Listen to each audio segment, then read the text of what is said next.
Good morning everyone. My name is Anjali Sahu. I am assistant professor in Bharati College of Pharmacy.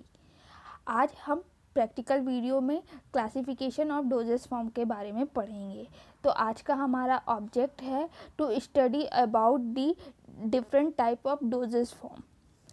अब हम doses form के बारे में पढ़ते हैं कि डोजेस फॉर्म होता क्या है और उसे कैसे प्रिपेयर किया जाता है। तो डोजेस फॉर्म को जानने से पहले हमें ड्रग्स के बारे में जानना ज़्यादा ज़रूरी है। हम ड्रग्स को जान पाएंगे तभी हम आगे डोजेस फॉर्म के बारे में जान पाएंगे। तो drug which compound contain medicinal activity and therapeutic activity to treat the patient is called drug। ऐसा कंपाउंड जो कि मेडिसिनल एक्टिविटी को कंटेन करता है या थेराप्यूटिक एक्टिविटी को कंटेन करता है जिससे कि पेशेंट के सूटेबल डिसीज़ है, पेशेंट को जिस टाइप का भी डिसीज़ है उसको ट्रीट करने में हेल्प होती है, तो उसे हम लोग क्या कहेंगे? उसे हम लोग कहेंगे ड्रग्स। ड्रग्स ही वो इम्पॉर्टेंट थिंग होता है या इम्पॉर्टेंट प्रोडक्ट होता है जो कि हमारे बॉडी के डिफरेंट टाइप ऑफ डिसीज़ को क्योर करने में हमें हेल्प करता है, क्योंकि इसमें मेडिसिनल एक्टिविटी प्रेजेंट रहती है। ये ड्रग के 4 सोर्स होते हैं जनरली। पहला है हमारा प्लांट सोर्स, सेकंड है हमारा एनिमल सोर्स, थर्ड है हमारा mineral source and fourth is a laboratory level synthesize, chemically synthesize जो हम ड्रग कर रहे हैं लेबोरेटरी स्केल पे, उसे हम 4 सोर्स के अंदर रखते हैं। तो ये हमारे टोटल 4 सोर्स रहते हैं जिनका हम यूज़ करते हैं। तो हमारा अब हम आते हैं डोजेस फॉर्म की ओर कि हम ड्रग से डोजेस फॉर्म कैसे प्रिपेयर करते हैं। तो doses form is a combination of drug and excipient, it's called doses form. Doses form क्या है? कॉम्बिनेशन है ड्रग और एक्सिपिएंट्स का। इसे क्यों प्रिपेयर किया जाता है? To for easy to use unit doses form taken. बहुत सारे रीज़न्स हैं, क्योंकि अगर हम पुराने टाइम में देखते हैं तो हमारे पास या घर पर नॉर्मली एक जितना अमाउंट ऑफ ड्रग हमारे बॉडी को रिक्वायर होती है वो बहुत माइन्यूट होता है। तो उसे वे करने के लिए हमारे पास सूटेबल एपरेटस या इंस्ट्रूमेंट्स नहीं होते हैं, डिजिटल बैलेंस नहीं होते हैं घर के में, तो हम उस एक्यूरेट अमाउंट को टेक करने में डिफ़िकल्टीज़ होती है।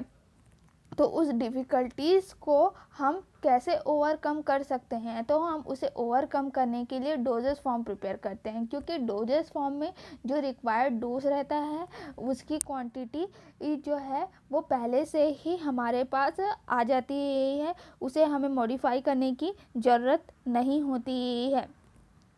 फिर उसके बाद हम देखते हैं कि डोजेस फॉर्म को किन टाइप्स में डिफ़ाइन किया है या किस तरह से क्लासीफाई किया गया है। तो मेनली डोजेस फॉर्म को 4 टाइप्स में क्लासीफाई किया गया है: physical state, route of administration, site of application and uses. ये 4 तरीके के टाइप्स हैं जिसके अकॉर्डिंगली हमारे डोजेस फॉर्म को क्लासीफाई किया गया है। डोजेस फॉर्म हम इसलिए बनाते हैं ताकि पेशेंट के जो इनकन्वीनियंस हो रहे हैं नॉर्मली वो दूर हो सके, वो इजी टू यूज़ हो जाए, इजी टू टेक हो जाए, इजी टू प्रिपेयर हो जाए, इसलिए हम डोजेस फॉर्म का प्रिपरेशन करते हैं। अब हम देखते हैं इन 4 टाइप्स के बारे में। तो फिज़िकल स्टेट्स क्या होता है कि फिज़िकल उसके अपीयरेंस के अकॉर्डिंग अगर हम डोजेस फॉर्म को क्लासीफाई कर रहे हैं तो उसे हम बोलेंगे physical state. Second is the route of administration, which means किस रूट से हम अपने ड्रग को दे रहे हैं उसके अकॉर्डिंग अगर हम क्लासीफाई कर रहे हैं तो उसे हम बोलेंगे route of administration. Third is the site of application, which means हम किस साइट पे अपना ड्रग जो है उसे दे रहे हैं तो उसे हम कहेंगे साइट ऑफ एप्लीकेशन। कहाँ अप्लाई कर रहे हैं? स्किन पे अप्लाई कर रहे हैं या हम पेरेंटली अप्लाई कर रहे हैं, कौन से पोर्शंस पे अप्लाई कर रहे हैं? आई पे अप्लाई कर रहे हैं या लेंथ पे अप्लाई करें, मतलब जिस टूथ पे अप्लाई कर रहे हैं, हेयर पे अप्लाई कर रहे हैं, तो जिस साइट पे अप्लाई कर रहे हैं उसके अकॉर्डिंग अगर हम क्लासीफाई करें तो हम उसे बोलेंगे site of application. Third is the uses. अगर हम यूजेस के अकॉर्डिंग अपने डोजेज फॉर्म को क्लासीफाई करें कि हम किस लिए उसे यूज़ कर रहे हैं, लाइक दैट, जैसे कि हम उसे ट्यूबरकुलोसिस के लिए यूज़ कर रहे हैं, या हम उसे कैंसर के लिए यूज़ कर रहे हैं, या फिर हम उसे नॉर्मल कोल्ड कफ के लिए यूज़ कर रहे हैं, या एंटीपायरेटिक ड्रग्स की तरह यूज़ करते हैं, एंटी हाइपरटेंसिव ड्रग्स की तरह यूज़ कर रहे हैं, एड्रेनर्जिक ब्लॉकर्स की तरह यूज़ करते हैं, कोलिनर्जिक ब्लॉकर्स की तरह यूज़ कर रहे हैं, ब्लड प्रेशर को रिड्यूस करने के लिए यूज़ कर रहे हैं, शुगर लेवल को रिड्यूस करने के लिए यूज़ कर रहे हैं। तो उस तरीके के यूजेस के अकॉर्डिंग अगर हम डोजेस फॉर्म को क्लासीफाई कर रहे हैं तो उसे हम बोलेंगे किस कैटेगरी में रखेंगे, उसे हम यूजेस की कैटेगरी में रखेंगे। अब हम बारी बारी से एक एक क्लासिफिकेशंस के अकॉर्डिंग अपना जो डोजेस फॉर्म को क्लासीफाई किया है उसके बारे में देखेंगे। तो सबसे पहला जो क्लासिफिकेशन है हमारा वो है based on the physical state.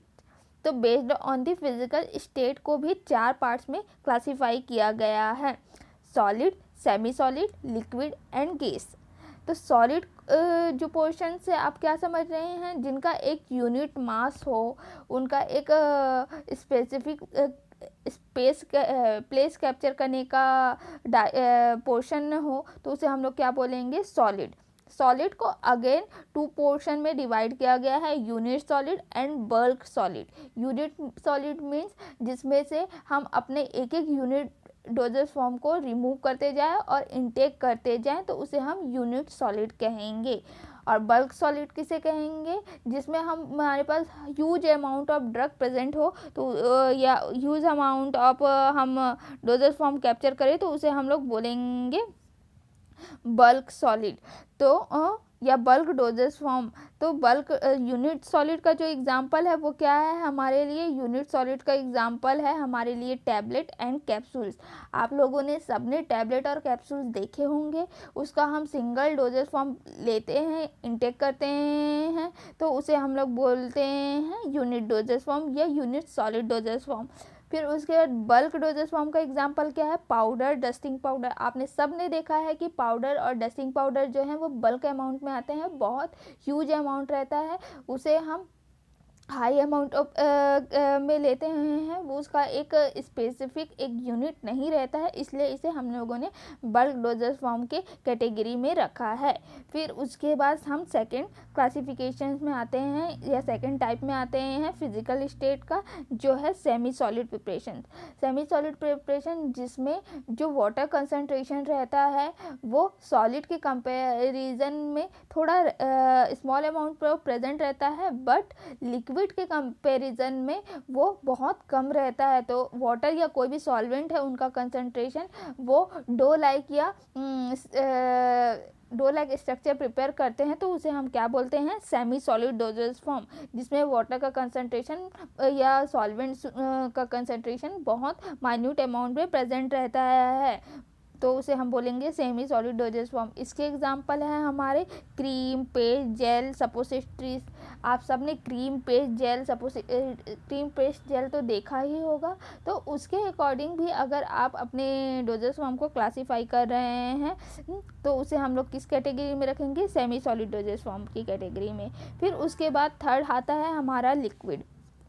तो लिक्विड क्या है कि जिसमें फ्लोइंग प्रॉपर्टी हो, जिसकी विस्कोसिटी बहुत ज़्यादा हो, तो उसे हम लोग कौन सी कैटेगरी में रखेंगे, हम उसे लिक्विड की कैटेगरी में रखेंगे। तो हमारा लिक्विड जो है उसे फिर से 2 पार्ट्स में बांटा गया है, monophasic liquid doses form and biphasic liquid doses form.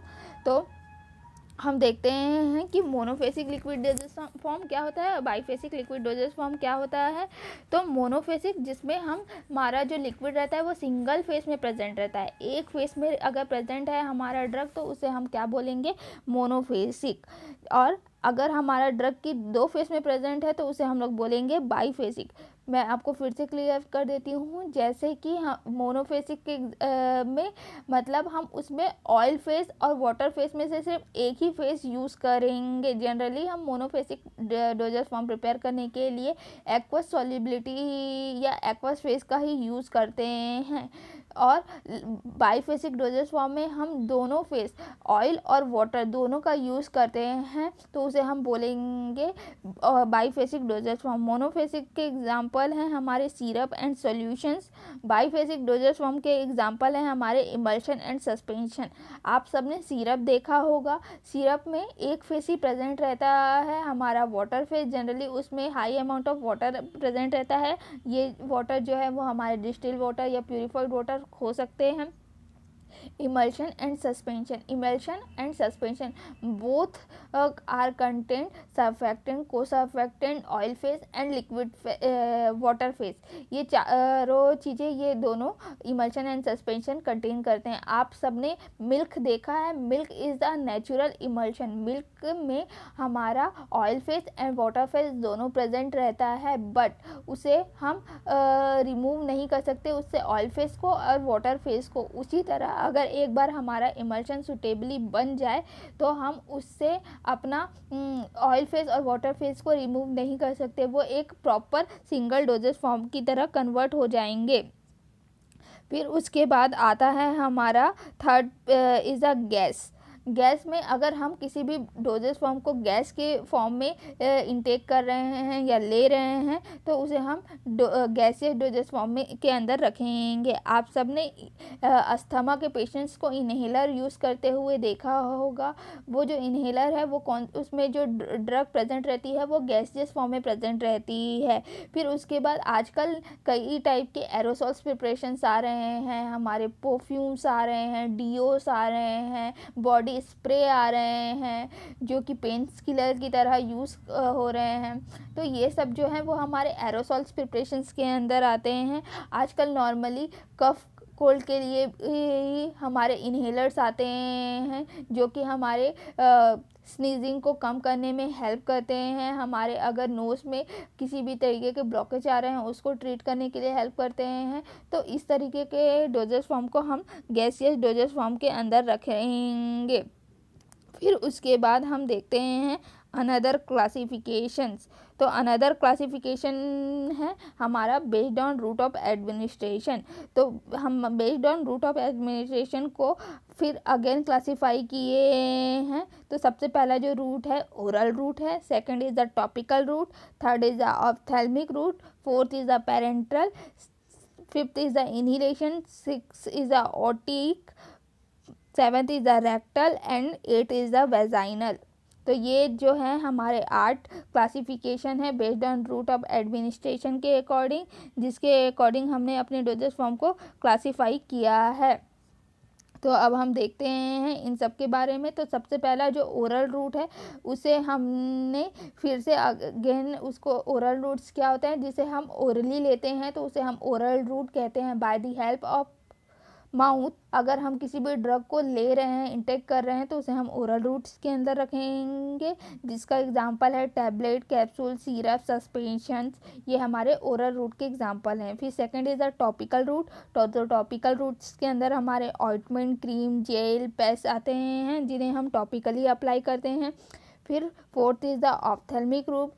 तो ये है हमारे ear drops, ophthalmic ointments, gel. तो ये है हमारे टॉपिकल ऑप्थेल्मिक रूट्स के अंदर आते हैं जिसे हम आई पे अप्लाई कर रहे हैं। पेरेंटल रूट्स जिसे कि इंट्रासेल्यूलर इंट्रामस्कुलर इंजेक्शंस आ रहे हैं, इंट्रावेनस इंजेक्शंस आ रहे हैं, सबक्यूटेनियस इंजेक्शन आ रहे हैं, इंट्राकार्डियक इंजेक्शंस आ रहे हैं जिन्हें हम by the help of injection apply कर रहे हैं या उसे हम क्या बोलेंगे पेरेंटल रूट्स की तरह लेंगे। फिर इनहेलेशंस तो जैसे हमारे एरोसॉल्स हैं, न्यूबुलाइजर्स हैं जो हमारे कफ कोल्ड के लिए हम यूज़ करते हैं जनरली, या फिर अस्थमा पेशेंट्स यूज़ कर रहे हैं तो उसे हम क्या बोलेंगे, जिन्हें हम इन्हेल करके यूज़ कर रहे हैं तो उसे हम बोलेंगे इन्हेलेशंस रूट के अकॉर्डिंग।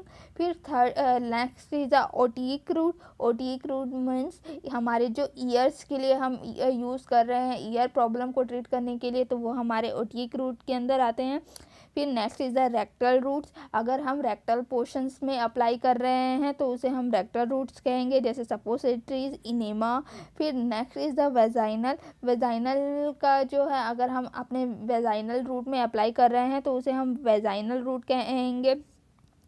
इसका एग्जाम्पल है हमारा पेशी।